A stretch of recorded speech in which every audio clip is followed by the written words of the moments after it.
it is absolutely crucial where you buy your Mezuzah scroll. And in order to explain the importance to this, I have to give a little bit background information on the actual writing of a Mezuzah scroll. So how is a Mezuzah scroll written? So I'm going to show you right now an example of a Mezuzah. This is a Mezuzah, a beautiful handwritten Mezuzah. Mezuzah is written by hand with a feather, just like this. It's written with a feather. This is parchment. This is ink. It's written. Now, there's many rules, many laws of writing Mezuzah, but in this particular Mezuzah, I'm going to show you something, and this is why it's so important to buy your Mezuzahs from somebody who is not only trustworthy, but also somebody who's competent, because there's a lot of laws that people some Sofer may not be aware of, and I'm going to explain as follows. Now, every single letter in this Mezuzah has to be written in order. So you have here, you see the Shema, the Shin, the Mem, the Ayin.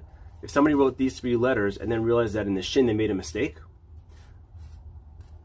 in some instances, the Ayin and the Mem would have to be erased, the Shin corrected, and then the rewritten from the beginning, starting again. This is a law that applies to Tefillin and Mezuzahs, not Torahs, not Megillas. It has to be written in order. Well, so why do you have to be trustworthy for that? Well, let me explain. So here is an example in a Mezuzah. Right over here. Where is it? Okay. This is supposed to say. Where am I showing? Oh, right here.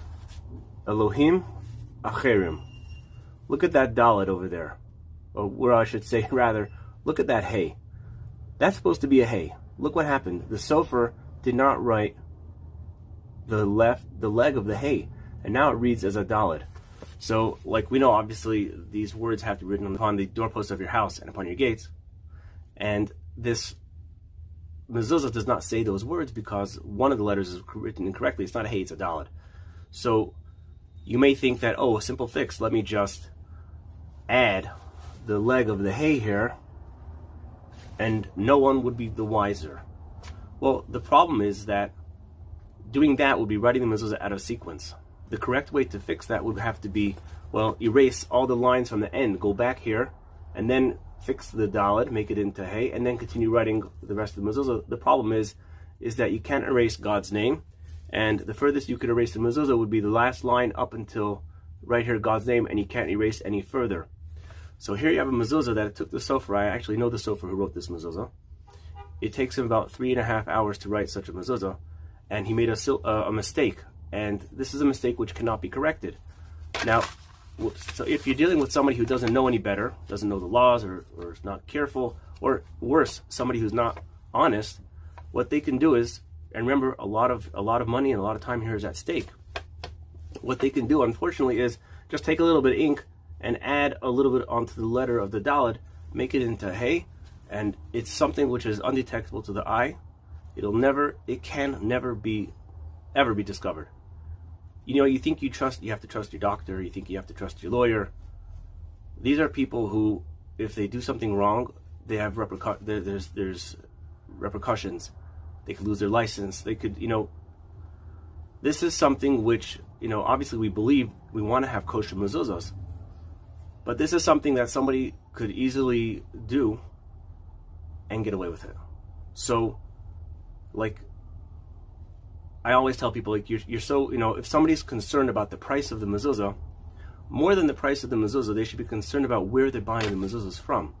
Because if you're trusting me, let's say, as the Sofer, to write your Mezuzah, and trusting me on such a level that I'm going to be honest, that I'm not going to do anything that's going to make this Mezuzah unkosher, why would you not trust me that my price is fair?